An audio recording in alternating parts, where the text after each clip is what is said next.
Hi guys, this is Sir Jem, your Tarot Reader. So tingnan natin kung anong reading mo for today.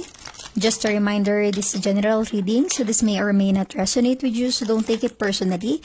This is just a guide. This is also a timeless reading, so kung panood mo ito sa ibang panahon at ibang pagkakataon, possible na nakatadhanang mapanood mo ang reading na ito, maaaring mga advice and messages na mapupull out natin ay makatulong sa iyong sitwasyon. Also, please like, share, comment, and follow my page for more videos like this. Give me your energy. Anong reading mo for today?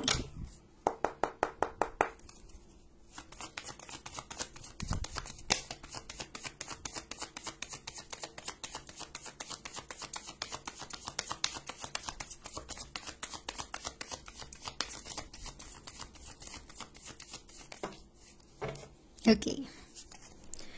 You have here the Wheel of Fortune and the Empress energy. Okay? So, meaning to say, posibleng ikaw ay connected with someone na may letter J sa pangalan or may letter C, or possible na pangalan mo ay may letter J or may letter C. Wheel of Fortune and the Empress energy. Maaaring ang iba sa inyo single parent or solo parent, or posibleng magiging single or solo parent. Because you have the Wheel of Fortune. Ibig sabihin yan, may pagbabagong magaganap. Okay? Ang unang energy na nafe-feel ko dito, ang iba sa inyo ay magiging pregnant.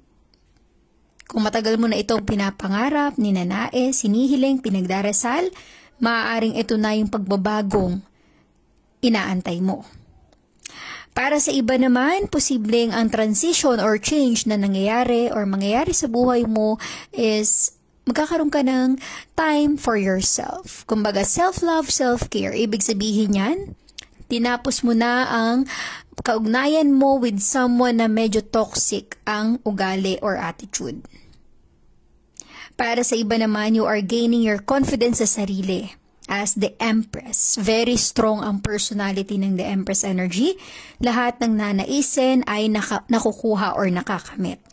Okay? So, ibig sabihin nito, yung pagbabagong magaganap or nagaganap sa buhay mo is something na talagang yun yung gusto mo, yun yung ninanais mo. Okay?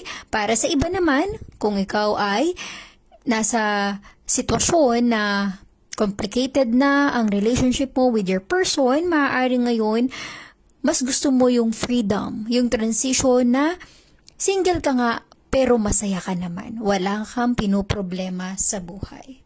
Okay?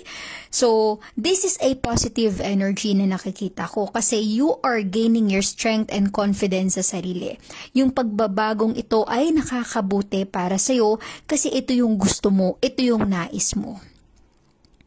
Hindi ito ipinipilit sa sarili mo kasi ito yung pinagdarasal or hinihiling mo na makakamit mo. Yung pagbabagong yan.